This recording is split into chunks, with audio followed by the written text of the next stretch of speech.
Permitam-me iniciar, eu sou mais um moderador do que um participante, mas me permitam iniciar lendo um pequeno texto. É uma postagem de Facebook, de um pastor do sul do país. Diz assim: eu admito que nunca em toda a minha vida fiz algo tão esgotante e cansativo como pastorear.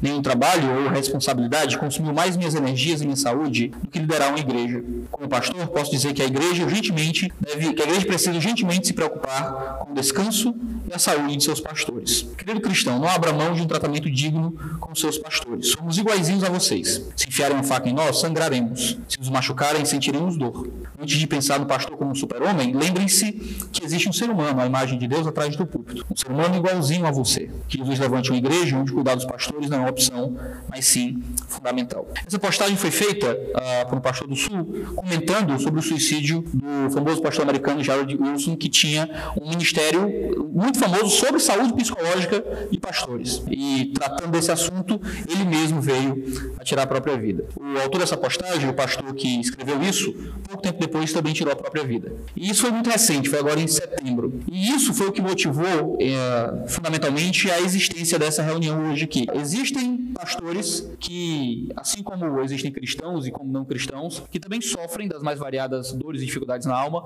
e muitos desses casos acabam levando a tirar a própria vida. Apesar das discussões teológicas que acabam surgindo em cima disso, mas o suicídio é pecado imperdoável, não é, tudo mais, às vezes o que a gente perde de vista é como é que a gente pode criar uma cultura de ministério que seja saudável e duradoura a longo prazo. Existem muitas dicas e muitas opiniões a respeito disso. A ideia aqui é a gente poder ouvir pastores que já estão há algum tempo no ministério e poder ouvir como a gente pode lidar com esse tema do suicídio e como a palavra de Deus e a sabedoria do ministério pastoral podem nos auxiliar para pensar esse assunto de forma um pouco mais coerente. Então, vamos dar início com o pastor Roque, que vai começar falando com a gente hoje.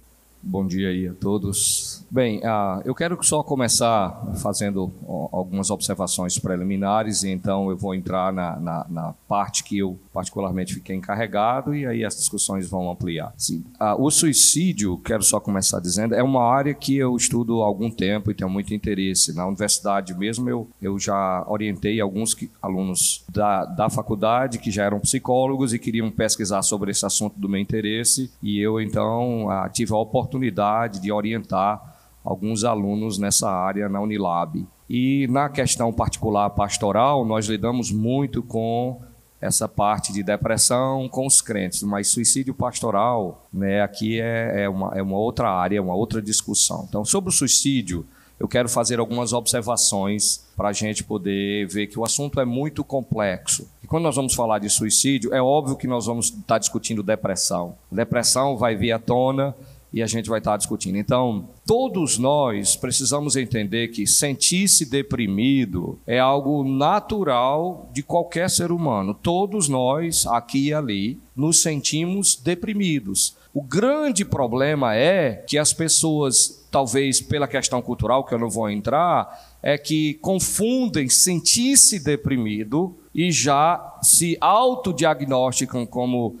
depressão, e depressão é uma discussão muito profunda, clínica, muito difícil de se simplesmente dizer é isso e acabou-se. Então, cuidado para que porque vê na Bíblia narrando que Davi ficou angustiado, pronto, é depressão. Cuidado com isso, porque não me parece que seja o caso. Muito longe de ser depressão. Então, estar deprimido, sentir-se deprimido é uma coisa. Depressão, nós vamos ver que daqui até o final daquela mesa, nós não concordamos, talvez, até na questão de diagnosticar o que é realmente depressão. E eu sei que do lado psiquiátrico, clínico, o cara nem olha para a sua cara e você diz aqui, eu estou há 3 semanas, ele tome logo o carimbo, toma o remédio, não tem cura mesmo, vá-se embora. Mas aí é outra história, eu vou deixar para os outros. O meu papel aqui, eu quero trazer voltado especialmente para os pastores. E aí vocês vão ver a relação que eu quero estabelecer de Jeremias com essa questão do chamado, e aí a gente vai entrar em alguns aspectos. Então, eu vou me comunicar diretamente com os pastores. Primeira coisa que eu quero considerar, antes de começar a entrar em Jeremias, e nós temos tempo aqui limitado para cada um, é que quando a gente fala do suicídio, nós temos que lembrar que o suicídio é uma tentativa permanente irreversível de resolver um problema temporário. A gente tem que estar ligado aqui, porque o problema é temporário,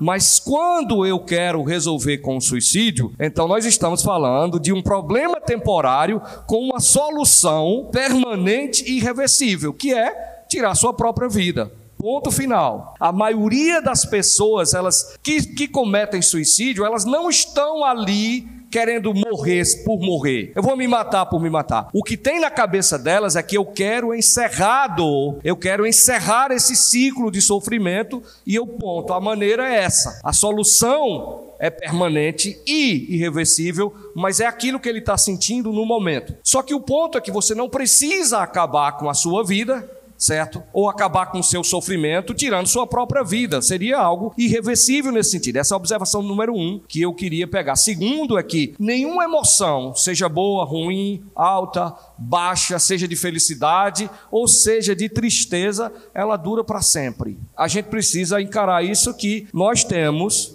que entender que nenhuma emoção ela dura para sempre. Não importa o que você está sentindo agora, você provavelmente não estará sentindo a mesma coisa, do mesmo jeito, daqui uma hora ou um pouquinho mais. É necessário, a partir daí, nós entendermos que você sabe que as emoções não são duradouras, sabe que elas são como uma onda que batem num pico, mas elas vão se desvanecer, vão diminuir, vão sumir, mas a questão é que você quer tomar uma decisão, olha bem, que é permanente para resolver uma questão que é temporária. É como se você exageradamente visse um ninho, uma teia cheia de filhotes de aranha, e você vai lá e pega um R15 e vai descarregar naquele ninho de aranha, querendo esbagaçar com tudo, achando que essa solução, uma bomba atômica, vai ser usada para matar um ninho de cobra. É desnecessário, porque uma vez que a emoção, boa, ruim, alto, baixo, feliz, tristeza, ela não é duradoura, para que você intentar escolher uma solução permanente para resolver um sofrimento que é temporário, e você escolhe a coisa errada? Então, o que eu falo é que geralmente nós não devemos fazer nenhuma escolha permanente com base em uma emoção, um sentimento temporário. Isso aqui é muito importante. E terceira coisa, estou botando aqui antes de entrar em Jeremias, que eu anotei, é claro, é que em nenhum momento nas Escrituras Deus aparece querendo que eu e você, ou qualquer pastor, lide com problemas por conta própria. Ele sempre vai nos colocar num tecido de relacionamentos. Ele quer sempre que a gente leve as cargas uns dos outros. Ele quer sempre que a gente passe as nossas cargas uns para os outros. Ele nos criou para estarmos acompanhados. Aí isso serve lá, já desde o Gênesis, no caso lá de Adão e Eva, não é bom que o homem esteja só. Isso implica aqui também. Qualquer problema que o pastor tem, nosso grande dilema é que nós sofremos de algo chamado solidão. Até porque quando a gente confia, a gente se decepciona extremamente. Que, ou infelizmente, um membro da igreja, uma bênção que está do nosso lado, o dia que for contrariado, ele pode soltar tudo que você confiou e confidenciou do nada, e a gente sabe que já tem resultados tremendos. Então nós sofremos da solidão, e eu me lembro daquela história que eu comuniquei com vocês do Abraham Lincoln, né? Na noite em que ele recebeu o tiro na cabeça, ele estava com o seu chapéu, a declaração estava dentro dela, no bolso do paletó tinha vários recortes de jornais que falavam dos feitos e as críticas que ele estava recebendo, e o óculosinho dele amarrado de barbante. Todos os recortes indicavam claramente que ele, Abraham Lincoln, sofria de tremenda solidão. Então ele coletava os seus feitos e vários estudos foram feitos a partir daí. Então nós sofremos de solidão. Então é importante a gente revisar esses 3 aspectos. Primeiro, o suicídio é uma decisão permanente e irreversível para resolver um problema que é temporário. Segunda coisa é que não importa qual seja a emoção que nós estamos sentindo, boa, ruim, alto, baixo, ela é temporária, é como uma onda, ela vai ter um pico, mas ela vai desaparecer em algum momento. E há um grande risco de você querer usar uma solução radical que troca a sua vida, algo permanente, por uma coisa que terá e teria soluções, visto que aquilo não será para sempre. E Por último, Deus não quer que você lide sozinho. Significa que nós precisamos de um círculo de amigos mesmo, que a gente vai lá e a gente vai se abrir, vai comunicar, e um círculo de amigos saudáveis. Eu falo da reunião de pastores, tem que ser um lugar onde tem abertura, e isso é muito difícil, eu sei como é. As nossas lutas por poder, por influência, por espaço, né? Às vezes nos cercamos de muito cinismo, de muita coisa que a gente fica isolado mais ainda mesmo estando do lado um do outro. Nesse caso, é importante acharmos amigos que vão chorar conosco, que a gente vai abordar e a gente vai comunicar. São essas 3 observações. Agora, para o pastor, eu quero pegar daí e eu quero puxar para você o livro de Jeremias. Como eu tenho estudado muito a questão de lamentação e o lamento na igreja, o lamento nos dias atuais, que ninguém quer saber de sofrer, ninguém quer saber de lamentar, até falta de fé o lamento, nessa cultura que a gente vive. Mas quando a gente abre o livro de Jeremias e a gente vai estudar especificamente os 5 lamentos do livro de Jeremias, não lamentações, mas os 5 lamentos que tem a ver com o ministério pastoral, o ministério profético, nós vamos perceber lá em Jeremias, no capítulo 1, mas as 5 confissões, como são chamadas, são lamentos de Jeremias, capítulo 11, capítulo 15, capítulo 17, capítulo 19, capítulo 21. No capítulo 1 do chamado de Jeremias, eu estou falando aqui para pastores, capítulo 1, verso 5 e verso 8 do capítulo 1, no chamado de Jeremias, olha como o chamado de Jeremias ocorre. Versículo 5, ele diz assim, o Senhor fala pouco mais de 140 vezes no livro de Jeremias. Quando Jeremias diz palavra do Senhor, é porque é a palavra do Senhor mesmo, né? O Senhor aqui fala mais de 140 vezes. E assim no verso 5 diz, o Senhor falando, Yahweh, antes que eu te formasse no ventre materno, eu te conheci. E antes que saísse da madre, te consagrei, e te constituí profeta entre as nações. Verso 8, não temas diante deles, porque eu sou contigo para te livrar, diz o Senhor. Então, deixe-me só pegar aqui e dividir para você se situar, como eu encaixei Jeremias. Você tem um chamado para o ministério de Jeremias, do capítulo 1, você vai encontrar isso. Do capítulo 7 ao capítulo 8, você tem ali um momento de crise, tempos de crise mesmo. Você vai ver lá que tudo tem a ver com a liderança, sacerdotes, profetas, tudo tem a ver com a liderança. Você vai ver uma crise ética, uma crise moral e uma crise pessoal. É generalizado, basta você situar no contexto. E você vai perceber que diante dessas crises do tempo, você vai ver como o profeta Jeremias é afetado. Do chamado a um tempo de crise, e do tempo de crise ao seu próprio momento de crise ou crises que Jeremias vai estar estabelecendo. O que quer que você encontre, como você olha o livro de Jeremias,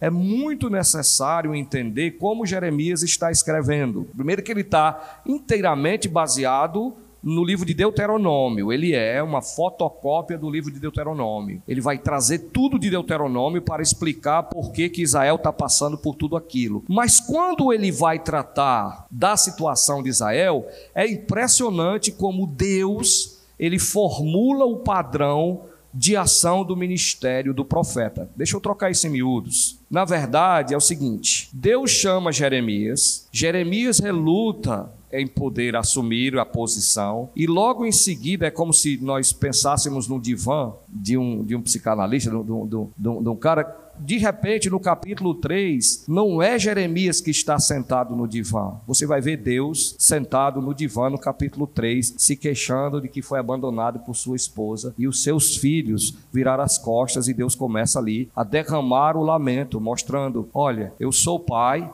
os meus filhos não me honram e a minha esposa me trocou por outros. Aonde foi que vocês já viram isso? Aí Deus modela o ministério de Jeremias, sentando ele mesmo e mostrando que ele, no livro de Jeremias, não era um ser apático, intocável, impassivo, que não tem emoções. E por todo o livro de Jeremias, você vai ver Deus chorando. As nossas traduções às vezes querem tirar esse aspecto por causa da influência dos gregos, mas no livro de Jeremias, Deus chora mais do que Jeremias. A gente diz que é o profeta chorão, mas se você olhar direito e atento, você vai ver que é um Deus chorão, é um Deus chorão. E ele chora porque a crise do seu povo o afeta, não no sentido ontológico, a trindade imanente, estou falando nada disso, estou falando na escolha voluntária de Deus de amar uma pessoa, e ao amar ele escolhe voluntariamente, não como vítima do mal, vítima da tristeza, ele escolhe se identificar com o seu povo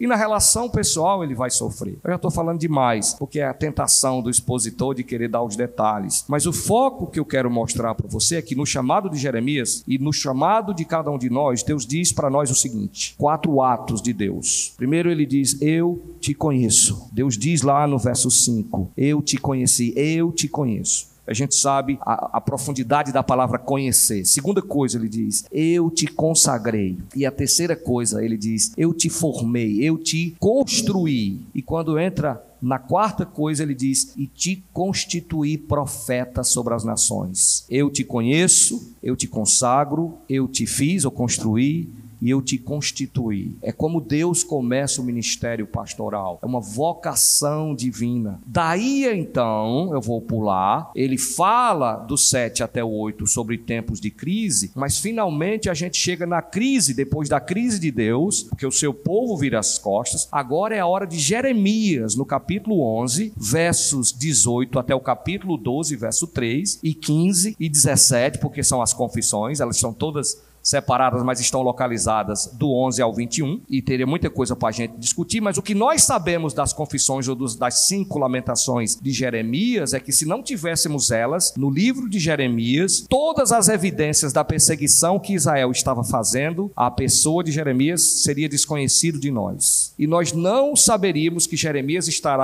lá orando, pedindo a Deus para vingar os seus inimigos. Pronto. Mas quando a gente vai para as confissões, eu quero extrair daqui rapidamente alguns propósitos. Se você for para o capítulo 11, eu vou aplicar isso ao pastor e eu faço o desfecho em pouquíssimos minutos. E aí depois a gente vai conversar mais. Olha lá no capítulo 11, verso 19. Diz o seguinte, novamente, o Senhor fez Jeremias saber. É o Senhor mostrando a realidade para Jeremias. Jeremias não quer aceitar o chamado. Aí ele aceita o chamado. E lá nas confissões, na primeira confissão, Jeremias diz no verso 19, eu era como um manso cordeiro que é levado ao matadouro, porque eu não sabia que tramavam projetos contra mim, dizendo, destruamos a árvore com seu fruto, a ele cortemo-lo da terra dos viventes, e não haja mais memória do seu nome. Então, a primeira coisa que Jeremias diz é, eu não sabia de nada, e eles tramavam contra mim. Logo em seguida, que a gente não tem tempo para ler, mas se você continuar lendo, você ficará surpreso como Deus vai revelar a Jeremias. Ó, Jeremias, eu lhe chamei, lembra dos 4 aspectos do chamado?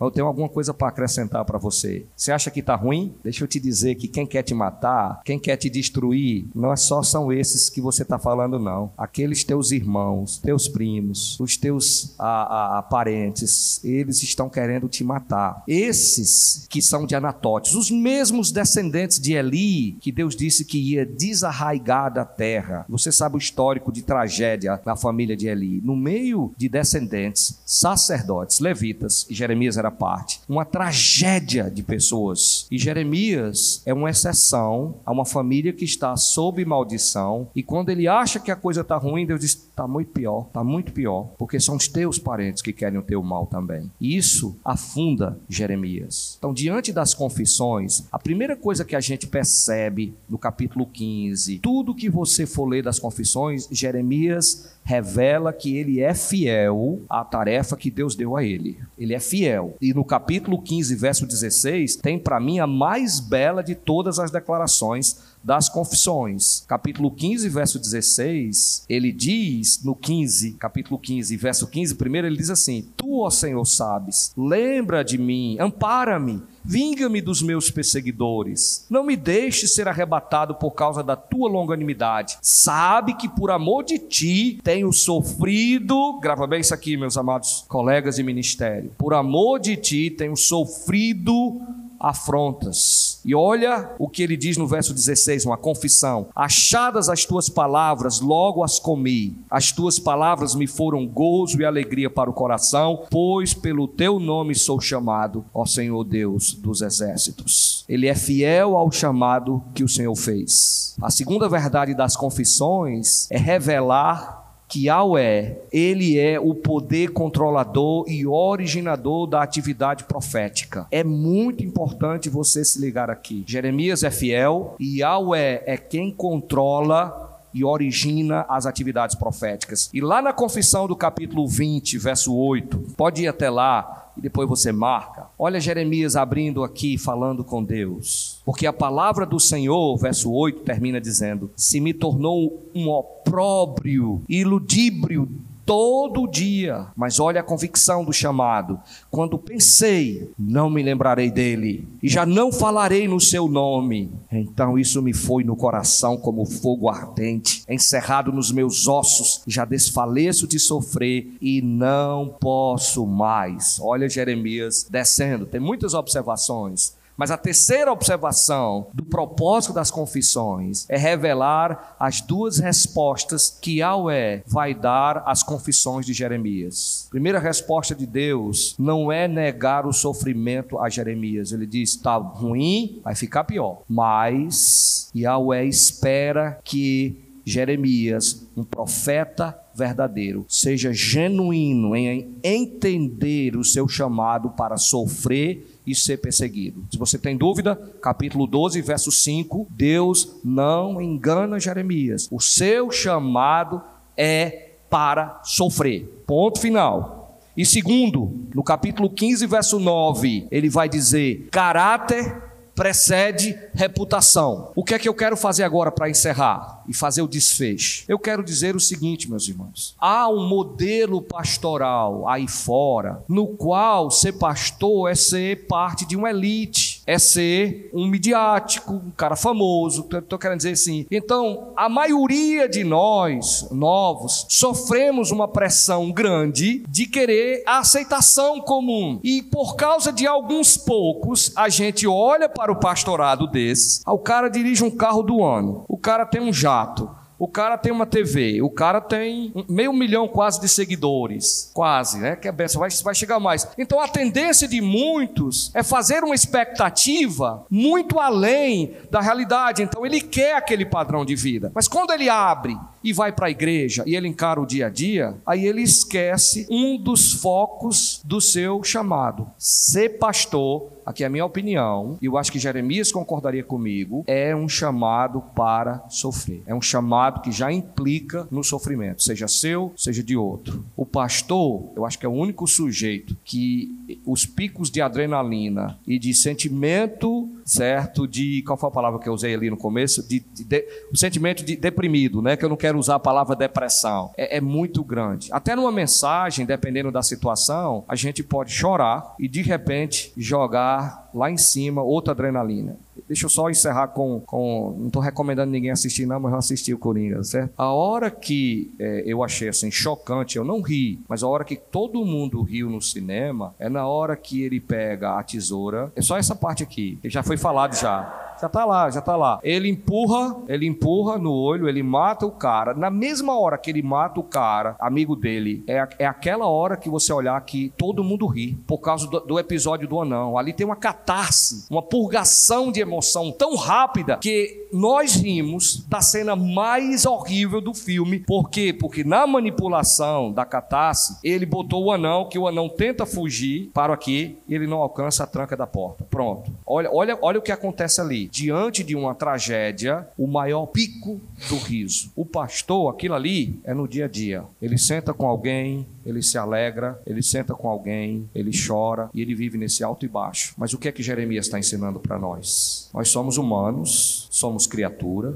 mas nós sabemos quem é o controlador e originador da nossa atividade pastoral. É Yahweh. Segunda coisa, ele sabe que ele me chamou e eu preciso ser fiel àquele chamado. E terceira coisa, sofrer.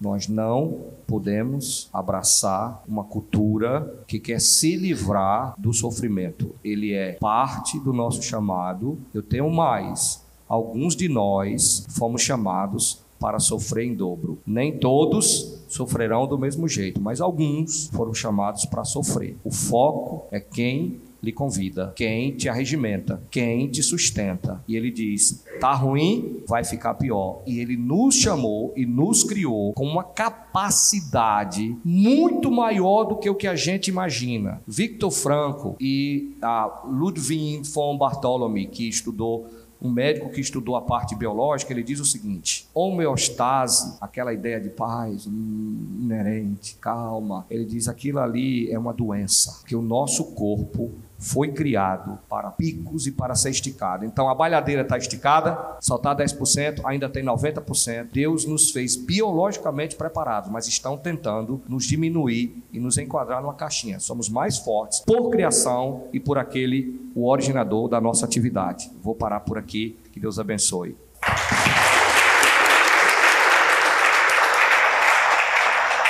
Pastor Rômulo, o senhor. Ok, bom dia, irmãos.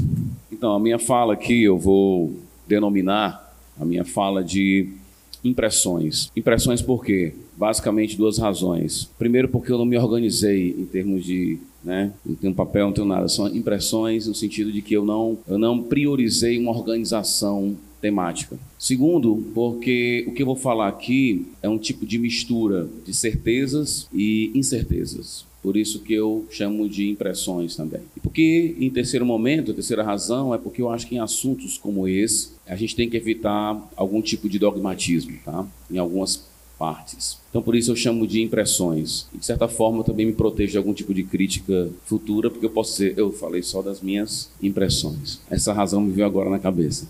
Então, esclarecendo algumas coisas aqui, eu não quero, na minha fala, eu não quero falar sobre nenhum caso específico, não sei se os meninos vão falar aí, os colegas, vão falar sobre algum caso específico. Eu não, na verdade, não, em todos os casos de um pastor se suicidando, eu não procurei ver qual a razão, por quê, qual a metodologia usada para tirar a própria vida. Alguns podem achar que porque talvez eu tenha algum tipo de pensamento suicida, eu tentei evitar isso, pode fazer essa leitura. E não seria absurdo, mas também não é a única explicação. Então, se eu não vou olhar para casos específicos, que seria uma metodologia interessante, você olhar para um caso específico e, através daquele caso, você pelo menos fazer alguma... Às vezes, alguns casos, eles condensam algum tipo de efeito social, É individual, mas tem uma representação muito mais ampla do que aquele caso específico. No meu caso, não. Eu quero olhar para uma outra dimensão da coisa. Eu poderia olhar para uma dimensão talvez das mais esquecidas quando o assunto é suicídio. No mês passado, que foi o Setembro Amarelo, eu também disse que no setembro, na minha igreja, eu falei, em certo momento, que o Setembro Amarelo é o setembro em que o diabo é transparente, porque ninguém fala dele. Então o assunto é suicídio, ninguém fala do diabo, ninguém fala da ação do diabo na mente da gente. E eu não vou aqui discorrer muito essa questão teológica de até que ponto o diabo afeta o nosso interior, a nossa mente. Mas, em meu diário, eu já coloquei certa vez que o diabo me visitou algumas noites, com toda certeza. Ele invade, às vezes, nossa mente com pensamentos autodestrutivos, diabólicos. E eu poderia falar disso, eu poderia falar de fazer várias abordagens, mas eu queria falar de um aspecto da vida pastoral, que é o fato de o pastor ser líder. E dentro desse aspecto da liderança, eu queria falar de um aspecto específico da liderança, que a gente poderia chamar de sofrimento doloroso, sofrimento solitário ou solidão dolorosa, alguma coisa desse tipo. E quando eu falo de solidão aqui, eu não falo de sentimento de abandono. Eu não estou falando disso. Todos nós, de alguma forma, podemos passar por isso. A gente pode ter muitos amigos, pessoas muito próximas, e ao mesmo tempo termos ainda esse sentimento de abandono, que pode ser resultado de ingratidão, de uma cegueira para alguma coisa ao redor, pode ser resultado de uma leitura em si mesmada da vida, enfim. Eu não estou falando disso, eu não estou falando de solidão nesse sentido. Eu não falo de solidão no sentido ontológico, na solidão que Adão experimentou, que Deus disse que ele está só, então Deus resolveu aquele problema, apresentando uma outra pessoa.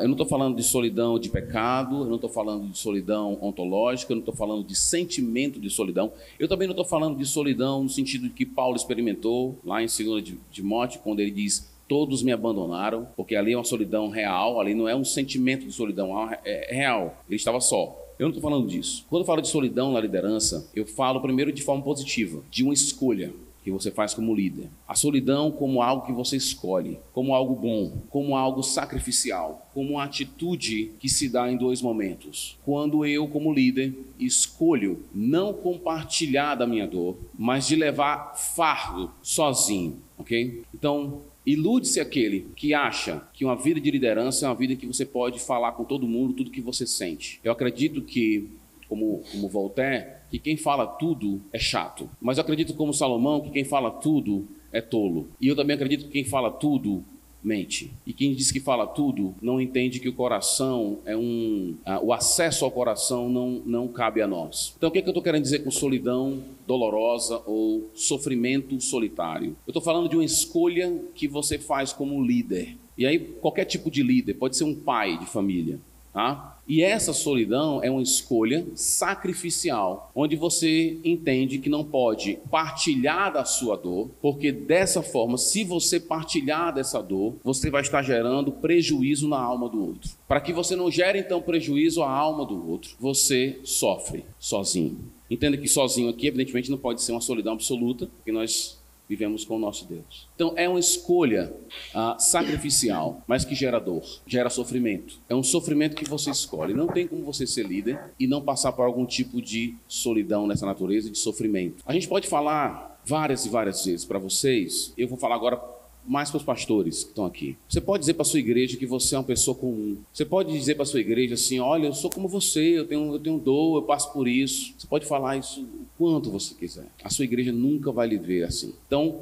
acostume-se com o fato de que não é verdadeiro, mas existe, no sentido de que, eu sou uma pessoa comum, sou, mas as suas ovelhas não vão acreditar nisso. E elas nunca vão te ver da maneira como veem outras pessoas. E eu acho isso até que faz um certo sentido, ok? Então, esse é um ponto importante para o líder entender. Se você vai adentrar um ministério pastoral, entenda que existe um aspecto importante na sua vida, que é essa solidão dolorosa, que ela é boa, porque ela é sacrificial e amorosa. Não é uma sensação de abandono, é uma escolha de sofrer, entendendo que nós, como pastores, estamos expostos a muita coisa, e que a gente não pode expor isso, não pode colocar isso, sem que isso traga algum tipo de prejuízo para nós e para aqueles que estão sob nossos cuidados. Então é uma solidão importante para a gente. O que acontece? Essa solidão, eu penso, qual é a base disso, pastor? Minha base, não vou abrir textos, eu vou trabalhar com conceitos teológicos. A minha base para uma solidão dolorosa está primeiramente fundamentada em Salomão e em Tiago, né? Textos que trabalham com literatura de sabedoria. Geralmente, a literatura de sabedoria lida com o uso do vocábulo, da palavra, o uso do discurso, de como em Salomão, em Tiago também, e na literatura de sabedoria, inclusive do Oriente Próximo, quem fala muito tende a tropeçar, ok? O ambiente do discurso é um ambiente extremamente escorregadio, perigoso, tá? Segunda base é o meu entendimento de hipocrisia. Há pouco tempo eu estava estudando sobre essa palavra, como ela é utilizada, principalmente no Evangelho de Mateus. E a gente que estuda as palavras, a gente sabe que existe uma abordagem no estudo das palavras que reconhece que as palavras têm natureza polissêmica, ou seja, as palavras podem significar várias coisas. Mas eu também acredito que algumas palavras, elas meio que carregam um tipo de fulcro de sentido, ou um tipo de núcleo, onde toda palavra não, mas algumas delas podem ter algum tipo de sentido básico. E qual seria o sentido básico de hipocrisia? Não é tanto ser falso, como Jesus diz, né? Vocês me louvam com as suas bocas, mas o seu coração está longe de mim. Qual é o ponto ali de Jesus? Qual é o ponto de Jesus no Sermão do Monte, por exemplo, quando ele fala daqueles que oram para serem vistos, ou aqueles que dão esmola para ser visto? Qual a preocupação de Jesus ali? É que o hipócrita, via de regra, ele tem a sua vida direcionada para o público, como um ator que está sempre esperando o aplauso final. Isso é hipócrita. Para mim, essa é a essência. É alguém que é direcionado ao outro, onde a sua vida é direcionada pelo outro. Então você tem um incentivo bíblico ao silêncio, tá? Salomão, Tiago. E você tem também esse cuidado que você tem que ter para com o povo, de forma tal que o povo não seja o seu guia, o seu orientador. Se isso é verdade, então a minha solidão vai se dar em dois momentos. Minha solidão dolorosa de liderança. Eu vou ficar triste em silêncio, que E eu vou exercer a minha liderança calado em muitos momentos. Mas, como a minha vida não é direcionada ao público, muitas vezes eu vou estar falando sabendo que eu estou só no discurso, porque eu sei que meu público não vai aceitar, não vai concordar. Então, esse é um elemento importante na vida pastoral. Muitas vezes, meu amigo pastor, meu colega pastor, você vai estar falando sozinho. Quem é pai sabe disso, não é não? A gente está falando e a parede interage mais que o próprio filho. A parede reverbera, né? Então tem uma volta ali. Mas existe solidão nessa solidão do discurso. Então, na vida pastoral, você vai ter essa solidão do silêncio, de você simplesmente dizer, eu vou segurar, eu não vou abrir para não fazer um outro sofrer. E aí eu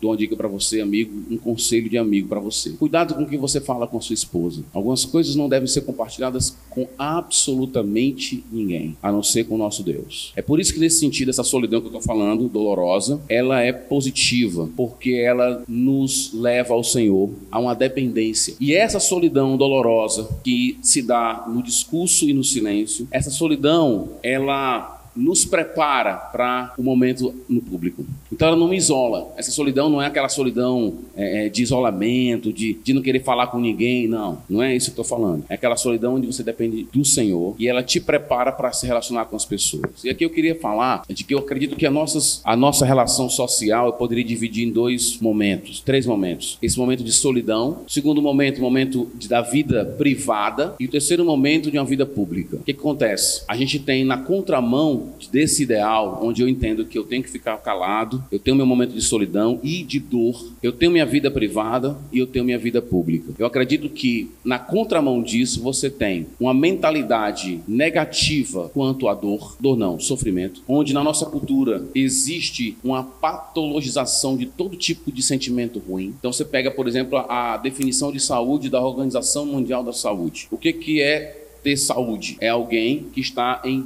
pleno bem-estar mental, físico e social. Isso não existe. Está entendendo? Não existe. Talvez num psicopata, né? Eu vou dizer, se alguém está sempre feliz perto de você, tenha cuidado. É uma pessoa perigosa. Sério.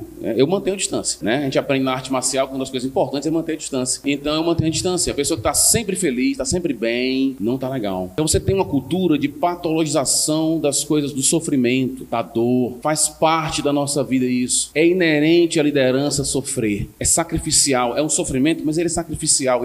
A gente escolhe isso por amor. Então, tem essa cultura terrível. A gente está falando sobre depressão há pouco tempo, né? Eu não queria entrar nessa parte técnica da depressão, mas o que eu digo para aqueles que tiveram algum tipo de diagnóstico de depressão, alguma coisa assim, procurarem profissionais da melhor qualidade. Por quê? Porque você tem hoje uma facilitação muito grande para esse tipo de diagnóstico. Tá? É muito fácil. Muitas vezes, e eu lendo material de psiquiatras, material de médicos que falaram para mim, muitas vezes o que acontece, alguns pessoalmente, outros por livros, eu vi muito que acontece você tem uma leitura clínica da situação, a pessoa diz que está sofrendo há 3 semanas e tudo mais, e não há um aprofundamento daquela tristeza, um entendimento do que está acontecendo, não há. Então você já tem uma resposta de medicamento imediata. Eu fico pensando, segundo o manual, né, de diagnóstico e estatística de transtornos mentais, se ele fosse aplicado, por exemplo, a Davi, no sofrimento com Jonatas, que ficou em luto durante 1 mês, ele estaria num quadro que deveria estar tomando remédios. Eu não estou dizendo que não existe um problema real. E nem estou dizendo que não existe um sofrimento real em quem está sofrendo de algum tipo de tristeza profunda. Ok? Uma coisa é você... Porque há uma visão meio binária, assim. Quando alguém questiona a depressão, alguns diagnósticos, não diria a doença, mas o diagnóstico, alguns já acham que você está dizendo que é frescura. Não. Você não tem só a opção frescura ou doença. Você tem a opção, não é doença, mas é sofrimento real. Eu tenho que cuidar, eu tenho que olhar. E o sofrimento é algo extremamente positivo, dependendo da razão dele. Nós nos aproximamos mais de Deus, nos identificamos com Ele e nos unimos aos nervos dele. O outro ponto na contramão dessa solidão dolorosa, esse sofrimento solitário, são as redes sociais. Há uma confusão do tamanho do mundo quando o assunto é rede social. Não se tem mais vida privada e não se tem mais momentos de vida secreta. Lembra de Jesus falando de dar esmola? Você faz em secreto. Quando você for orar, ore em secreto. Quando você for jejuar, cuidado para que ninguém perceba, porque isso é secreto, é só entre nós. Não faz nenhum tipo de cara. Lava o rosto, é nosso isso. Com as redes sociais você tem uma confusão porque os três ambientes, a solidão, nesse sentido positivo, a vida privada, está toda colocada onde agora? Na rede social. O que me faz desconfiar de uma coisa: quem coloca a vida privada ou aquilo que deveria ser secreto no meio público é porque tem deturpado tanto a solidão quanto a vida privada. Isso tem um preço, porque a solidão é valorosa. E quando você tira do ambiente da solidão e coloca na rede social, a gente vai ser estudado daqui a 100 anos e vamos ser categorizados como imbecis. Sério, vamos fazer estudos das nossas fotos de Instagram e vamos dizer, era uma época em que as pessoas tiravam foto de si mesmos e elas malhavam e tiravam foto do seu próprio corpo, entendeu? Para todo mundo ver, ou algo que deveria ser privado, ou algo, quando o Facebook diz: o que você está pensando, né? A pergunta que ele faz, né? Você tem que dizer assim: não te interessa. O que você tem a ver com isso? E tem muita gente que você encontra pessoas desabafando no Facebook. Se você desabafa no Facebook, você está sem vida secreta, sem vida solitária no sentido positivo. E você está sem vida privada. Está faltando amigo, brother. Está faltando alguém para você dizer aquilo que você acabou de colocar. Quando alguém diz: estou me sentindo assim, ela está falando para o mundo e para ninguém ao mesmo tempo. Ninguém está te ouvindo, ok? Então a gente precisa reforçar a vida nessa solidão dolorosa de sofrimento que é positivo. Faz parte, que é inevitável de todo líder. Quer ser líder, vai sofrer. Quer ser pai, vai sofrer. Porque você vai ter que segurar a barba. Muitas vezes algumas mulheres, na minha vida pastoral, algumas mulheres: pastor, meu marido é tão calado, a gente tem que fazer uma... Então a gente entrou no mérito aí de medição, né? Ele é muito calado. O que é muito calado? Depende, se a irmã fala muito, né? O muito calado pode ser que ele fale até normal, mas não está no seu nível, né? Mas às vezes o silêncio do homem, sabe o que é? Não é sempre, mas o silêncio do homem é sacrificial. É só isso. Ele está só te amando calado. E o pastor tem que entender isso. Às vezes a gente vai sofrer só, e isso é importante. Isso é essencial para a vida pastoral. Vai se desgastar, vai sofrer essa variação que o senhor falou, né? E é importante. Cuidado. Muito cuidado com essa questão das redes sociais, porque elas têm confundido as pessoas. Tem pessoas que expõem a sua vida o tempo todo, numa necessidade tremenda de ser ouvido e visto. Isso é uma sinalização de que aquela pessoa não está tendo vida secreta e não está tendo vida privada. Quando o Facebook te perguntar o que você está pensando, você diz para ele: não te interessa, não cabe a você. Eu faço agora às vezes algumas brincadeiras na igreja, mas é sério o que eu digo. Às vezes eu fico brincando com algumas irmãs que tiram foto fazendo um beijo, aquelas fotos, né? Isso é louco, cara. É maluco. E sabe o que é maluco? Imagina eu entrar numa igreja e a irmã fazer a mesma cara para mim, né? Eu entrei na igreja de uma irmã. Mas na cara dela, na cabeça dela, quando ela fez aquele biquinho lá no Facebook, ela fez para quem? Para mim. Não foi? Quando eu abri, eu tô olhando, é para mim. E ela acha que não é para mim. É para mim, pro Iago. Todo mundo tá lá na rede lá, entendeu? Todo mundo está recebendo um biquinho seu. O biquinho, ele é só um exemplo dessa confusão das três esferas. O biquinho é para a vida privada, ok? Assim como alguns sofrimentos é para a vida em secreto, em solidão com Deus. Só a gente derramado diante do Senhor. Eu aconselho você a rever a sua visão de vida secreta, vida privada e vida pública. E a valorizar o sofrimento. Porque naquela esfera lá final, onde só está você e o Senhor, onde há um sofrimento real, que dói, que machuca, que o corpo sente, em que a alma chora, naquele momento ali, é um momento valioso para a gente. Quando você é nessa solidão aqui com Deus, que te prepara para a vida privada e para a vida pública. Quando você perde ela e perde o segundo nível, a bagunça está grande. Quando alguém começa a desabafar no Facebook, é porque isso denuncia um problema não somente de uma comunidade, mas da própria pessoa. Pouco tempo eu conversei com uma pessoa da nossa igreja que eu percebia aquela coisa: mas a igreja, mas a igreja, mas a igreja. Coisa que não acontece na igreja de vocês, né? Só na minha. E eu olhei para essa pessoa e disse assim: sabe de uma coisa? Você não tem amigos. Isso fala mais de você do que da igreja. Você não tem amigos. E a sua incapacidade de se relacionar agora encontra explicação na igreja. E não tem. Isso fala mais contra você do que contra a igreja. Vamos rever essas três esferas. Porque na hora em que eu desabafo, aquilo que eu deveria colocar só diante do trono de Deus, isso denuncia que eu estou longe de Deus e eu não tenho amigos. Ok? Essa é basicamente a minha palavra.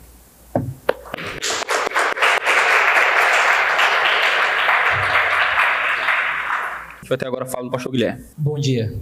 Eu prometo falar pouco, para vocês não se esquecerem o que os pastores aqui falaram. Bem, eu vou ser breve. O tema do que eu vou falar é espinhos na mente e ansiedades indesejáveis. Talvez os dois pastores falaram de forma mais geral sobre ministério. Eu queria tocar num assunto de pensamentos indesejáveis e questões de problemas na mente, propriamente dito. E eu escrevi aqui, geralmente eu não faço assim, eu trabalho por pontos, mas eu escrevi mesmo algum texto aqui para não perder a linha de pensamento. E porque esse tema, para mim, ele é um pouco difícil até, tá? O que eu vou falar para você pode ser uma expressão, sim, do que sou eu. Aí eu não tenho medo de ser publicamente fraco, ainda que a minha honestidade não signifique loucura de falar todas as coisas. Eu coloquei assim: de alguma forma sempre pensamos que certas coisas nunca acontecerão conosco. No ministério, dia após dia, aconselhamos, conversamos ou mesmo pregamos sobre vários tipos de assunto e tocamos em várias questões da existência. E mesmo assim, parece que deixamos escapar que aquelas lutas que ajudamos os outros a enfrentarem podem se tornar as nossas próprias lutas. Então, de alguma forma, no ministério, nós tocamos em várias áreas, como foram colocadas aqui. E quando eu falo de várias áreas, são áreas de fato mentais, áreas de pessoas com problemas financeiros, outras com problemas do casamento. Então, o pastor, ele está nesse misto de tipos de áreas diferentes, tipos de questões mentais e emocionais diferentes. O que parece é que, apesar de mentalmente sabermos que nós temos que cuidar de nós mesmos, a maneira que nós tratamos a batalha dos outros pode significar que nós, ainda que sabendo mentalmente, nós não agimos como alguém que cuida de si mesmo. Existe então uma espécie de descuido, sim, do pastor de si mesmo. Existe um ponto onde você está na batalha, mas é uma batalha, mas não significa irresponsabilidade com você mesmo, tá? Então o que eu quero colocar assim, primeiro, certas coisas vão acontecer na nossa vida por descuido nosso, mas nem tudo vai acontecer em nossa vida por descuido nosso. E aí eu entro no meu segundo parágrafo aqui. Por outro lado, não podemos achar que toda batalha na mente foi ocasionada por descuidos. Não podemos achar que certas expressões de crise emocionais são expressões de um erro na caminhada. Certos espinhos virão não porque erramos, mas para nos prevenir do erro. Paulo, em 2 Coríntios, fala do espinho na carne, não porque ele era orgulhoso, mas para prevenir Paulo do orgulho. Então, de alguma forma, Deus vai nos dar espinhos de prevenção e não por ocasionando algum erro. E quando eu falo de espinhos na carne, alguns podem pensar, é uma doença e blá, blá, blá, aquele negócio todo. Eu, particularmente, acho que é uma questão física misturada com psicológica de Paulo. E o que eu quero dizer é isso. Certas coisas virão não porque desejamos, mas porque naturalmente encontraremos os amigos, que eu vou chamar de indesejáveis, no ministério. Então, muitas vezes, a nossa avaliação de alguma crise pode ser ocasionada na seguinte pergunta, e isso é saudável: onde foi que nós erramos? Mas nem sempre essa avaliação ela pode estar correta, porque nem sempre coisas na mente vão acontecer porque nós erramos. Elas acontecem porque nós estamos no ministério. E elas são imprescindíveis para o ministério. Logo, o nosso descuido pode acontecer porque achamos que sempre vamos ficar ilesos, quando, como já foi falado aqui, nós nem sempre vamos ficar, ou nunca vamos ficar. Seria ilusão achar que não seríamos tocados de alguma forma por aquilo que ajudamos os outros a lutarem. Então, o que eu quero colocar aqui? Quando nós estamos aconselhando uma pessoa que sofre de ansiedade ou crise de pânico, seria descuido do pastor achar que ele não vai ser tocado com aquilo. Quando você está aconselhando alguém de problemas de ira, vai ser um descuido seu achar que você não pode ser tocado por aquilo. E a maneira como a gente trata as emoções do outro pode ser irresponsável de tal forma que a gente acha, não, eu aconselhei fulano. A maneira como a gente conversa com as nossas esposas. E aí, como foi lá? Não, como foi esse fulano? Rapaz, passando por uma barra e tal. Ou então a gente diz, aquela brincadeirinha, né? Ah, rapaz, acaba tá enlouquecendo ali. Ou seja, parece que a gente acha que o contato que a gente teve com certas pessoas, com certas crises emocionais, a gente saiu ileso dali. Parece por quê? Porque ao sair, a gente talvez não sinta de imediato o que aquela conversa ocasionou. Obviamente, certos aconselhamentos nós vamos sair já pesados e carregados, isso é inevitável. Mas outros aconselhamentos, que eu vou chamar mais extraordinários, nós achamos que nunca nós vamos ser tocados. Por exemplo, pessoas que têm pensamentos não só suicidas, mas homicidas. Pessoas que querem matar a outras sem explicação nenhuma. E você achar que ao aconselhar esse tipo de pessoa, só porque é algo extraordinário, você pode não ser tocado por ele, é aí onde eu acho que entra o nosso descuido. Portanto, hoje eu tenho que admitir eu tenho espinhos na minha mente. Muitos desses espinhos, ainda que novo, você pode fazer uma avaliação do jeito que você quiser sobre a minha idade, mas ainda que novo, esses espinhos chegaram de forma indesejável. Alguns deles, indesejáveis, outros eu ocasionei. Mas quando eu comecei a passar por certas coisas na minha mente, e aí eu precisei de amigos para me ajudar na avaliação que eu ia ter sobre o que eu passei na minha mente, eu tive que admitir que certas coisas chegaram a mim não por descuido, mas ainda assim foram ansiedades indesejáveis. A grande questão que eu quero colocar aqui então é: existe espaço para emoções intensas no ministério? Aí você vai dizer, é claro, já foi falado aqui. O que eu quero dizer é, existe espaço para problemas mentais no ministério?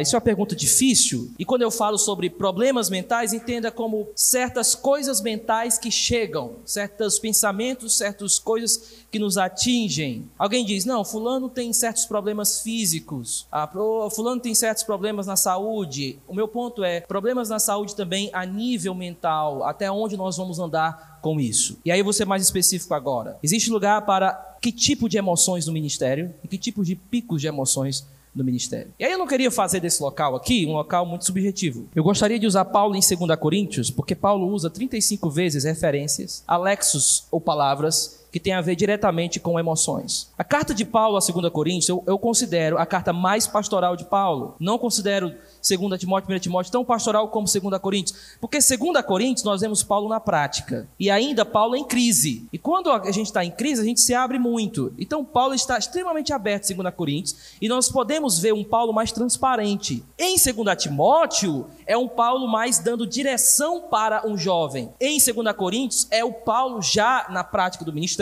E aí, se você for pegar, nas minhas contagens em 2 Coríntios, Paulo foi ofendido 12 vezes a 24 vezes. Ele foi chamado de frouxo, falta de responsabilidade com a igreja. Ele foi chamado de orgulhoso, foi chamado de problemas de fala, problemas de saúde. Paulo foi a falar de problemas mentais. Paulo sofreu de todo tipo de crise. Quais são as emoções que Paulo ele expressa em 2 Coríntios? Eu vou colocar aqui as emoções. Primeiro, Paulo expressa desespero em 2 Coríntios. Paulo expressa tristeza. Paulo fica feliz. Paulo se alegra. Paulo se sente angustiado. Paulo derrama lágrimas. Paulo ama. Paulo fica perplexo. Paulo geme. Paulo lamenta.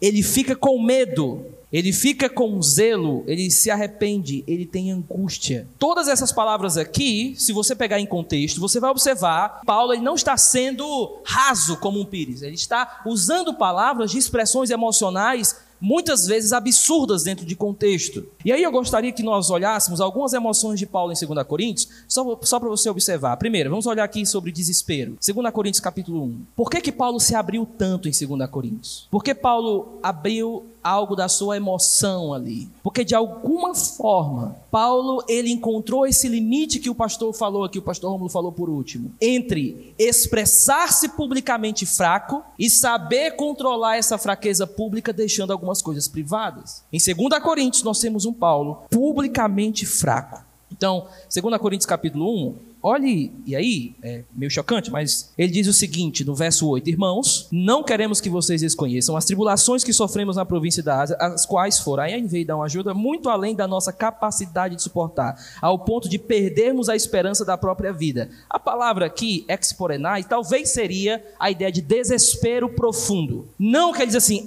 eu vou morrer. Não foi só uma ideia, eu vou morrer. Ele ficou desesperado. Tá? Ele usa essa palavra mais de 5 vezes, e se você for analisando as emoções de Paulo em 2 Coríntios, o pico aqui não é um desespero somente físico, é desespero emocional, ok? Agora, passe aí, 2 Coríntios capítulo 2, veja no verso 4, pois eu lhes escrevi com grande aflição e angústia de coração, e com muitas lágrimas. Paulo está expressando então emoções de forma pública para eles, e essas emoções elas são fortes. Olha o verso 12 do capítulo 2 ainda. Quando cheguei a Troade para pregar o evangelho de Cristo, vi que o Senhor me havia aberto uma porta. Ainda assim não tive sossego no meu espírito. Ele diz assim, eu fiquei angustiado, porque não encontrei ali o meu irmão Tito, por isso me despedi deles e fui para a Macedônia. Deixa eu colocar uma coisa para vocês. Paulo, ele viu uma porta aberta pelo Senhor, e ele não entrou por ela. A porta estava aberta,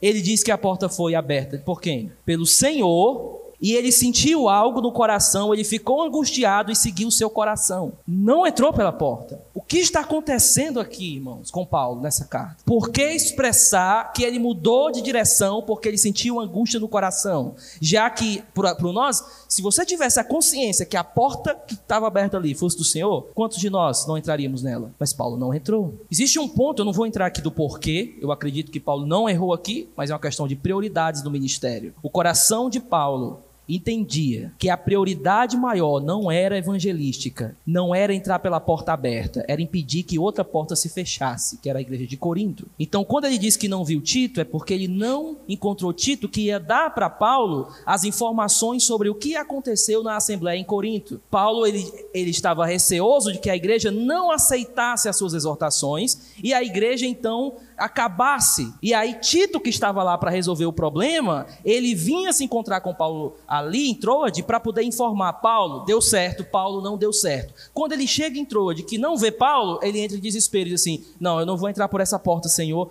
porque existe uma questão de prioridades aqui. Então as emoções de Paulo não eram descontroladas, eram emoções dentro de prioridades do ministério, tá? E aqui entra uma questão, e aí eu vou dar um ponto aqui. Às vezes nós achamos que a melhor forma de lidarmos com o ministério é de forma neutra. Às vezes nós estranhamos as emoções que certas coisas causam em nós, do ministério, que não deveria nos estranhar.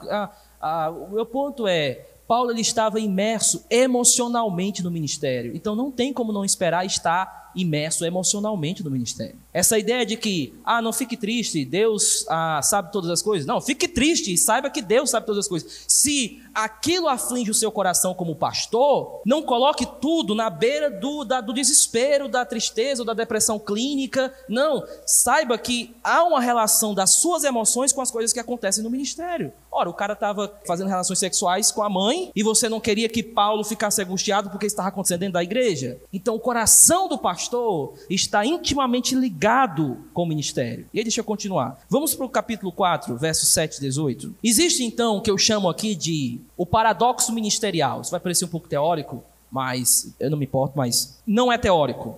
Por que é paradoxo? 4:7. Mas temos esse tesouro em vaso de barro, para mostrar que o poder que tudo excede provém de Deus e não de nós. De todos os lados somos pressionados, mas não desanimados. Ficamos perplexos, mas não desesperados. Somos perseguidos, mas não abandonados. Abatidos, mas não destruídos. Trazemos sempre em nosso corpo o morrer de Cristo. O que eu quero colocar aqui para os irmãos? Existe um contraste, existe um paradoxo. O que é o paradoxo? Eu sou pressionado, mas eu não desanimo. Aí Paulo fala assim, fico perplexo, mas não desesperado. A palavra perplexo aqui, ela é uma palavra também difícil contextualmente, segundo a Coríntios. Mas vou colocar dessa forma, a minha definição atualizada de hoje.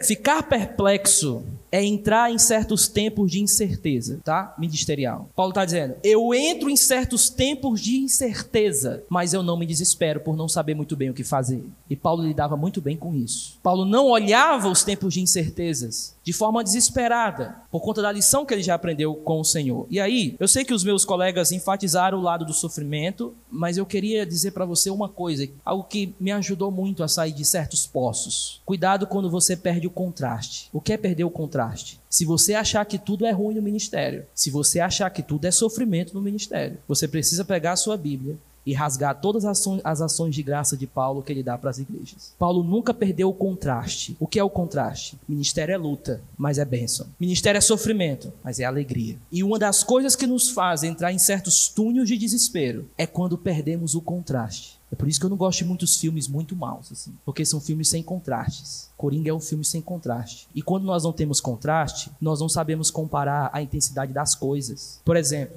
se eu não sei o que é bom, como é que eu vou dizer o que é ruim, o que é mal? Se eu não consigo observar o que Deus tem feito no meu ministério, coisa boa, irmão, a maneira que você vai enfrentar as coisas ruins, as coisas más que vão chegar, vai ser de forma terrível, porque você não tem contraste de conseguir comparar. Certas pessoas que entram em desespero, e eu entrei assim, Foi porque eu perdi o contraste. Nós escutamos, bem, eu nasci numa família, meus pais, meus avós, são todos pastores, imergidos no ministério, nesses dramas todos, todo mundo fala e tal, mas nós devemos ter cuidado, porque Paulo, ele mantém o contraste, ele mantém o paradoxo, ele não perde de vista que ele pode estar abatido, mas ele não foi destruído. Então, assim, quando Paulo expressa suas emoções em 2 Coríntios, ele expressa esse estado de perplexidade, que seria um estado de confusão mental ou tempos de incerteza. O que ele está querendo ensinar para a igreja de Corinto? E aí eu vou resumir aqui. Paulo não foi fisicamente para Corinto resolver problemas lá. E por que Paulo não foi fisicamente para Corinto? Alguns vão dizer, porque deu errado e ele perdeu a viagem. Não, não foi isso. Paulo decidiu enviar uma carta e não ir pessoalmente. E a grande crítica a Paulo nessa carta foi: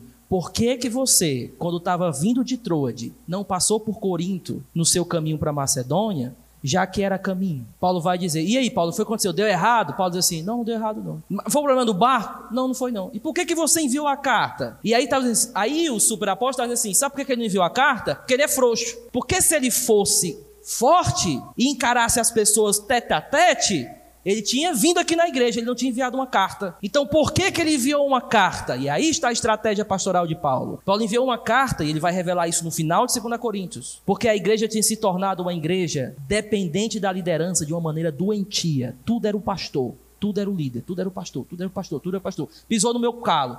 Pastor, fulano pisou no meu calo. Fulano olhou para mim com a cara ruim. Pastor. Em Mateus 18 eu não encontro o pastor ali na hora de resolver um problema. Primeiramente eu encontro os que tiveram um problema entre si resolvendo os seus problemas. E Paulo quer dizer assim, sabe por que eu enviei uma carta? Porque eu quero que vocês aprendam e amadureçam. Eu quero que vocês resolvam seus próprios problemas. Então Paulo, ele expande as suas emoções, porque ele quer dizer assim para os Coríntios, eu sou feito de barro e eu sou uma pessoa que sofre no ministério. Só que o meu sofrimento no ministério não é um sofrimento à toa. As minhas emoções estão reservadas para tudo que acontece dentro da minha missão na igreja. Mas eu não quero perder de vista que vocês precisam amadurecer. Eu gostaria de colocar aqui algumas lições que eu aprendi com Paulo. Primeiro, honestidade. Paulo não tem medo de ser franco. Segundo, Paulo tinha uma consciência da sua fraqueza.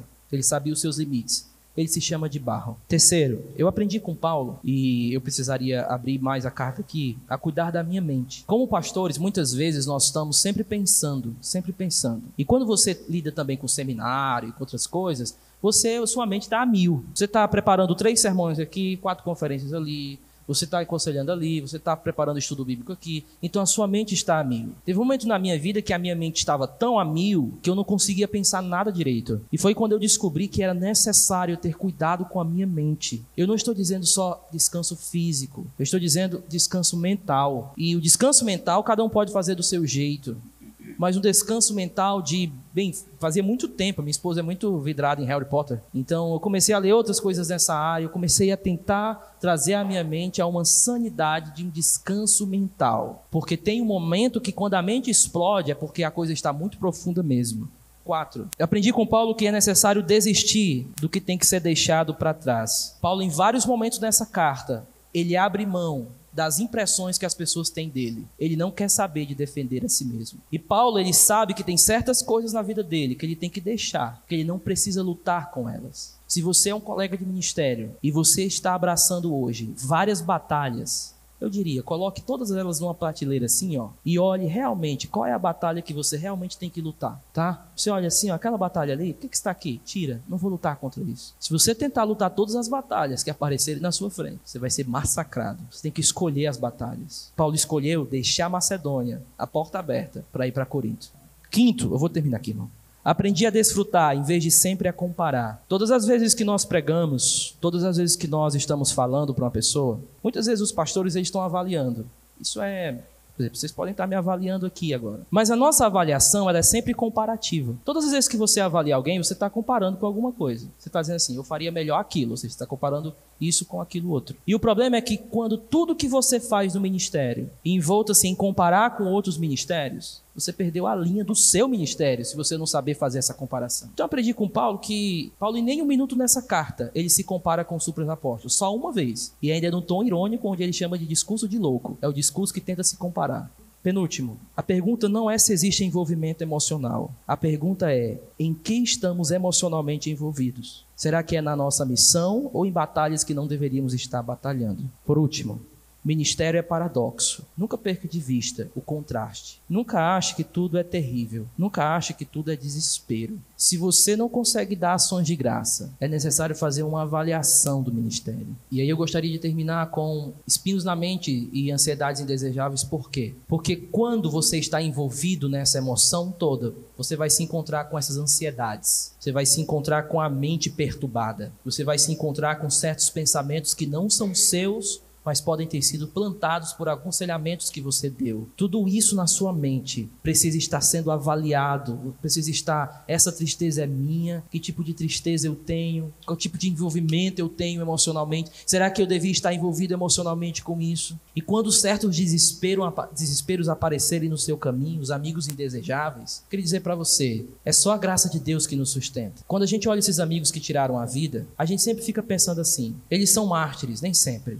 Nem sempre a maneira como a gente olha para o suicídio hoje precisa ser um pouco menos romantizada, tá? Existe algo que ainda coloca aquilo, suicídio, em categoria de pecado. Mas o que eu quero dizer é que quando nós estamos experimentando essas terríveis coisas na mente, nós devemos entender que só Deus nos livra daquilo, que nós devemos procurar amigos que expressem isso, nós devemos, enfim, lutar contra isso. Não existe algo fácil aí. O que eu quero dizer para você é que é possível você sair de pensamentos mentais terríveis para conseguir lutar contra eles, mesmo que esses monstros não deixem você. Muitas vezes, quando eu desci do púlpito, pensamentos horríveis, escuros, sombrios chegaram. E a maneira que eu lutava com isso, eu fui cedendo.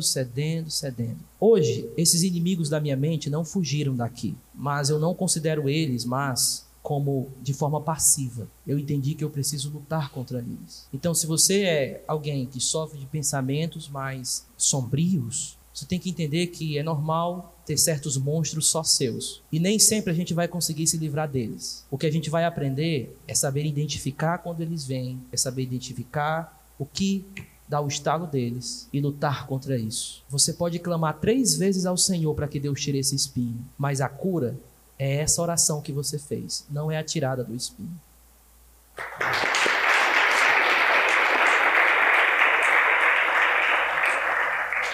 Irmãos, me permitam, eu não vou fazer um discurso longo como dos outros colegas, mas me permitam tentar trazer um arremate final, mais ou menos biográfico. Eu não vou contar nenhuma história pessoal, tá? Não se preocupe. Mas eu quero compartilhar um pouco sobre o que é que funciona para mim, certo? Você tem as coisas que funcionam com você, cada um tem as coisas que funcionam com a própria vida, e como é que eu, dentro desse contexto de loucura do ministério, muitas vezes, também das bênçãos do ministério, permanecer são. Tem alguns conselhos, o pastor Rômulo falou sobre como é que impressões, né? Eu vou dar alguns conselhos meus, assim, o que é que eu digo para mim, o que é que eu prego para mim no banho, porque o banheiro é o maior púlpito que existe, né? A gente sempre prega no banho, a gente fica pensando no chuveiro, e é o que eu prego para mim, para eu permanecer são nesse tempo de ministério. Então foi meu tempo de ministério é muito curto, mas é o que eu aprendi até aqui para poder permanecer firme no caminho de Deus e na sanidade mental. Uma coisa que eu sempre tento lembrar em primeiro lugar é que você precisa, mas é eu falando com o Iago, né? Você precisa de limites das passadas de limites. Porque é muito conveniente em dizer, não, você tem que conhecer os seus limites, né? E nunca ir além dos seus limites. E a verdade é que isso é um sonho, certo, que a gente nunca vai realizar. O ministério é sempre passar do próprio limite. É sempre ir além daquilo que a gente consegue fazer o tempo inteiro. É sempre estar em locais que é muito excruciante estar, é chegar em casa em horários que a gente não queria chegar, é ter conversas que a gente não queria ter, é participar muitas vezes de coisas que são muito difíceis de você passar e que você não pode fugir daquilo. Às vezes você não está emocionalmente bem, às vezes você tem coisas para fazer, às vezes você está fisicamente mal, mas não tem o que fazer, você precisa estar lá, você precisa dar apoio, você precisa aguentar firme, você precisa ser a voz de Deus em determinados momentos de dor na vida de outras pessoas. E você vai ter que passar do seu limite, não tem o que fazer, né? Às vezes é muito complicado quando pastores têm amigos não pastores e compartilham desafios do ministério. É porque às vezes as coisas a gente às vezes tende a receber respostas muito simples. Cara, só não faz, só descansa, só não vai. Vai ter o dia de folga, você não tem que estar lá, é dia de folga, tem que respeitar o dia de folga, né? Só que alguém morre no dia de folga, só que alguém trai no dia de folga. E o que é que você faz? Gente, é meu dia de folga, eu não vou, o presbitério não tá. Se você não tem ajuda na igreja, às vezes só tem você e não tem o que fazer, né? Agora, você precisa de um limite ao passar do limite, senão seu motor arrebenta, né? Você pode andar acima do limite de velocidade, mas o carro tem um limite de onde ele consegue ir. Eu não estou falando na estrada, não estou querendo indicar ninguém a andar acima de 120, sei lá, na BR, mas a gente às vezes tem que acelerar demais. Só que existe um limite do que o motor aguenta. Porque se a gente acelera na vida de ministério, para além daquilo que a gente aguenta física, emocional, espiritual e psicologicamente, a gente quebra. E se a gente for para a oficina, a viagem para. E muitas vezes a gente pensa no ministério sempre como um sprint de 100 metros rasos e não como uma maratona que tem que durar ao longo da nossa vida. Se a gente queima todas as calorias e usa a nossa musculatura até a ruptura corporal nos primeiros 100 metros da corrida, a gente não vai ter estrutura para dar quando o ministério cobrar de nós mais à frente. Eu sou um pastor muito jovem e pastores mais velhos me dizem assim, e são ótimos conselhos que eu recebo, que, Iago, vão dizer muito para você que essa é a hora que você vai produzir mais, que essa é a hora que você tem que mesmo fazer mais coisa, que você está novo,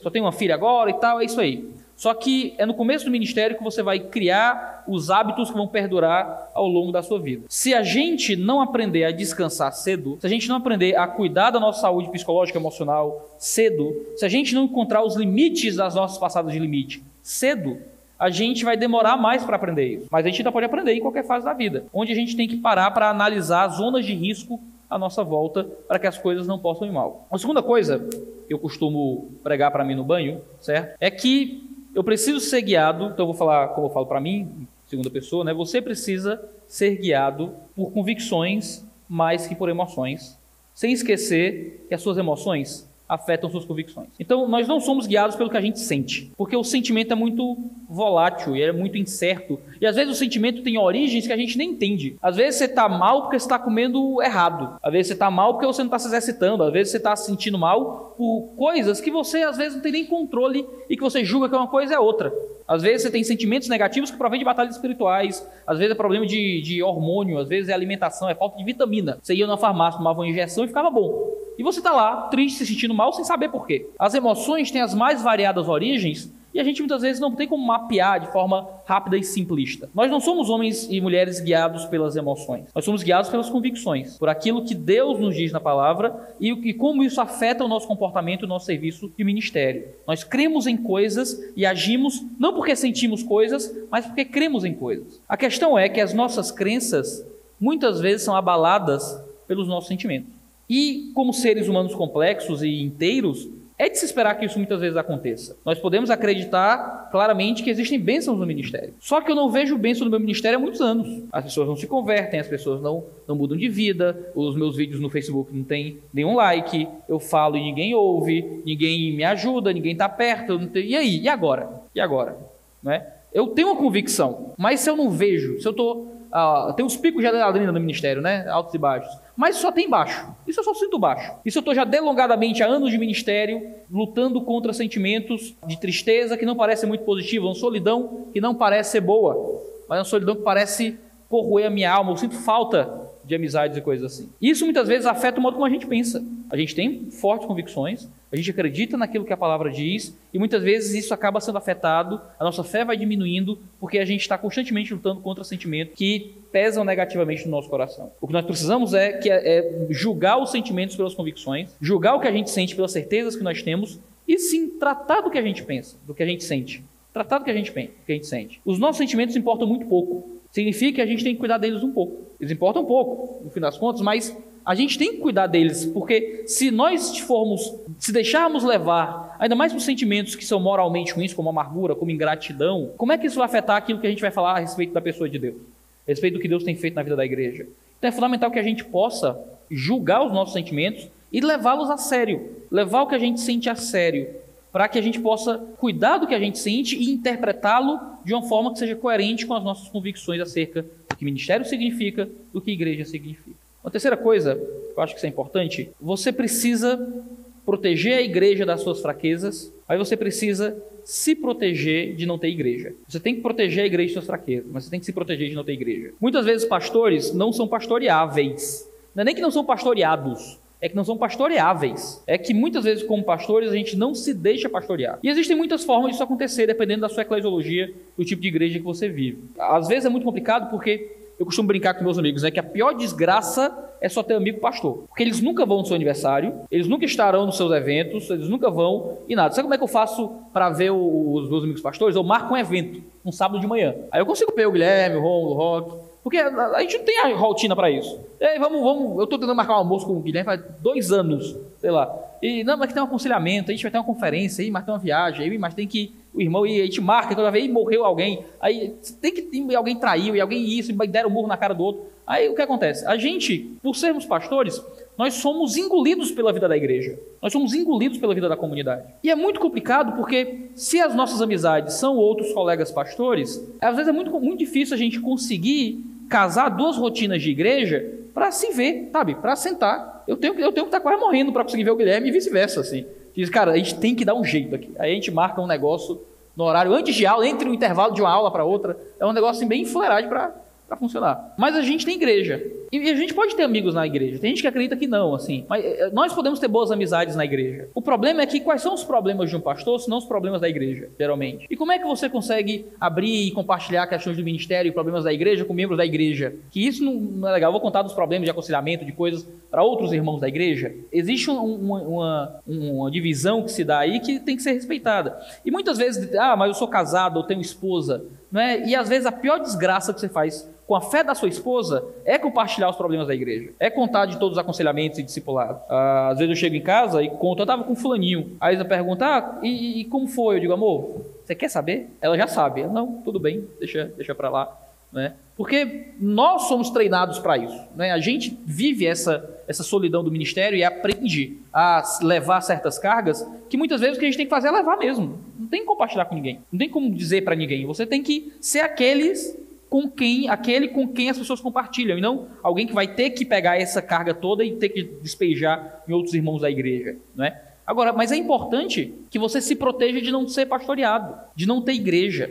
Você tem que deixar que a sua igreja te pastoreie.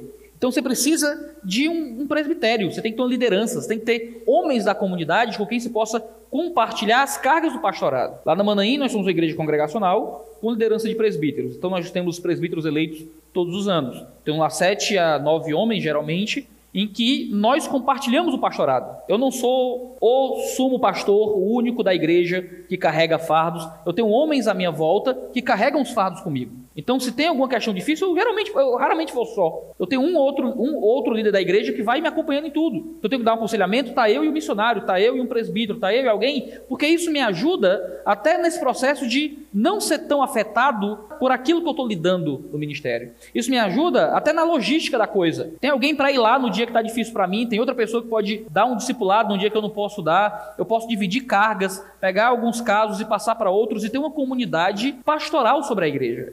Uma liderança plural sobre a comunidade. E esses homens me ajudam no meu pastoreio. Eles estão vendo como é que eu cuido, eles estão vendo como é que eu vivo, eles estão vendo como é que funciona a minha vida de igreja, e se eu deslizo em algum ponto moral, e se eles percebem que eu não estou bem por algum motivo, eles estão lá como uma rede de proteção para mim. Eles entendem, cara, tu tem que parar de ficar dando aconselhamento na tua folga. Mas não, mas aqui tem alguém lá que não sou eu para julgar. Cara, deixa que eu faço isso aqui para ti amanhã. Vamos tentar remarcar isso aqui tudo para terça, para tu dormir na segunda-feira, para tu ficar com tua família na segunda-feira. Tem pessoas à minha volta para puxar o freio de mão quando precisa. Nós precisamos ser pastoreáveis. Tem colegas de ministério, a gente brinca que é difícil de encontrar, mas dá para encontrar, e muitas vezes os conselhos, as conversas, ter outro colega pastor para conversar, para ligar, para mandar mensagem 2 da manhã, né, Guilherme? Né? Para compartilhar as coisas, e eu uso muito o Guilherme, porque o Guilherme é meu parceiro.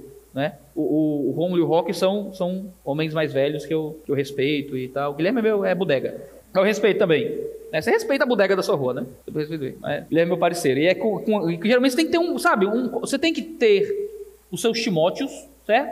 Pessoas abaixo de você que você está ali mais à frente na vida, ensinando, instruindo e ajudando. Você tem que ser o Timóteo de alguns Paulos, né? Homens que você tem certo distanciamento, mais respeito, ainda que algum tipo de amizade, você vai lá com um espírito diferente, ouvindo, sem questionar muito e tal, porque você tem uma postura de respeito, mas tem que ter os seus Barnabés, você tem que ter os caras que estão do teu lado, numa idade parecida, num período parecido de ministério, com quem você pode falar besteira, botar para fora, falar sem pensar às vezes, numa zona segura, em que você vai ouvir ali um conselho, uma repreensão. Você precisa ter esses relacionamentos para poder ser pastoreável. E a última coisa, que essa frase é mais simples, né? Se você está notando aí, essa frase é menos confusa. Você tem que lembrar que você trabalha por graça. Eu acho que isso foi uma coisa que, se eu posso falar que alguma compreensão mudou o meu jeito de fazer de fazer igreja e de servir no ministério foi lembrar de uma obviedade que eu não conseguia internalizar direito. E geralmente os nossos problemas é que existem obviedades que a gente não internaliza direito. É lembrar que eu trabalho por graça. Você trabalha por graça. Tudo que você faz no poder da atuação da graça. Tudo que você faz no poder da atuação da graça. Paulo diz em 1 Coríntios capítulo 15, no verso 10, eu trabalho mais do que todos eles, não eu, mas a graça de Deus em mim. Paulo trabalhou mais que os outros apóstolos. Paulo não é um Paulo, certo? A gente olha para Paulo, vê com Paulo um padrão, meu Deus, eu tenho que ser igual Paulo. Aí Paulo diz, cabra, eu trabalhei mais que todos os outros apóstolos. Paulo era um cara fora da curva. A gente às vezes lê Paulo e fica meio humilhado, né? Poxa, Paulo faz tanta coisa. Paulo era fora da curva. Mas ele diz, eu consegui trabalhar mais porque não era eu que estava trabalhando. Quem estava trabalhando era Deus trabalhando em mim. Havia uma graça de Deus que atuava através do meu trabalho. Se a gente lembrar que a gente trabalha por graça, se a gente lembrar que nosso serviço é no poder da atuação da graça, a gente consegue entender melhor nossas limitações, entender melhor nossas fraquezas, lembrar que nós somos vaso de barro, nós somos fracos, nós somos frágeis, nós somos quebradiços. Nós não somos suficientes para essas coisas. A gente se coloca no aconselhamento e você está lá, você é a pessoa que está lá na sala da casa quando a esposa vai contar para o marido que traiu o marido. Não é uma situação normal de se estar. Você está lá quando o marido agrediu a esposa e a esposa liga desesperada, trancada no banheiro. E é você que vai lá. É quando o bebê morre no hospital e você é quem vai lá consolar os pais. São situações que geralmente você não está pronto para isso. Ninguém está pronto para isso. Ninguém é suficiente para isso. E você não é o salvador da igreja. Você não é o homem forte, de ombros largos, que vai aguentar o sofrimento, a dor, e vai ter sempre a palavra certa que vai resolver todos os conflitos humanos. Você é um ser humano. Você tem que ser mais forte do que o habitual. A gente costuma dizer assim, os pastores são como todo mundo, nós somos igual a todo mundo. A gente não pode ser igual. A gente precisa de mais amplitude moral, de mais amplitude emocional, de mais força moral, estofo moral. Existem coisas que são cobradas dos presbíteros, dos pastores, dos diáconos por um motivo. Existem qualificativos por um motivo. É porque existe um comportamento irrepreensível que é cobrado das lideranças. Nós temos que se acostumar com uma amplitude emocional muito maior, de estar de manhã num divórcio e à noite num casamento, de tarde no funeral e à noite apresentando uma criança, tempos longos de solidão introspectiva com textos em grego no computador e tempos longos de conversa, de instrução e de interação extrovertida com pessoas em volta. Existe uma amplitude emocional muito maior no ministério, existe um desgaste físico muitas vezes grande no ministério, existem muitas coisas que cobram de nós mais do que nós somos capazes de dar. Precisamos, sim, ser homens fortes, mas precisamos ser homens que encontram força na graça, porque nós somos frágeis e quebradiços. Chega uma hora que a gente dá com a cara no limite. Chega uma hora que o corpo sente, a mão treme, que a vista fica embaçada, que você não consegue mais, que você sente que está quebrando. Você tem que conhecer suas fraquezas, entender como quebrar disso, mas entender que tudo que você faz é pela graça. E entendendo que é a graça que te move, você não é suficiente, você não é o homem que sua igreja precisa, mas a graça de Deus pode usar você para aquilo que a igreja precisa. Então lembrar da graça nos ajuda a vencer muitas das neuroses do ministério que faz com que a gente bata na porta do suicídio, bata na porta da depressão, bata na porta do burnout, e às vezes insista para entrar e Deus não deixa. Às vezes a gente insiste para entrar no caminho da desgraça emocional e Deus segura pela sua graça. A gente precisa de força na graça, para que a graça de Deus seja o nosso limite. Enquanto Deus estiver dando graça, eu atuo, eu trabalho, eu me esforço, eu faço mais. No dia que Deus, através também de sua graça, me segurar no esforço do trabalho, é entender que nós não somos o que nós produzimos, que nós somos pessoas que têm uma fé e um coração em Deus, e que a nossa vida emocional, a nossa estabilidade espiritual, a termos um coração e uma mente que consegue lidar com a dor e com o sofrimento bem, é fundamental para que a gente possa servir a igreja. Se a gente está quebrado, se a gente não consegue mais fazer bem o nosso trabalho, se a gente está em longos períodos de instabilidade emocional, é o tempo em que a gente precisa parar, procurar Deus com mais força, procurar o Senhor de forma intensa,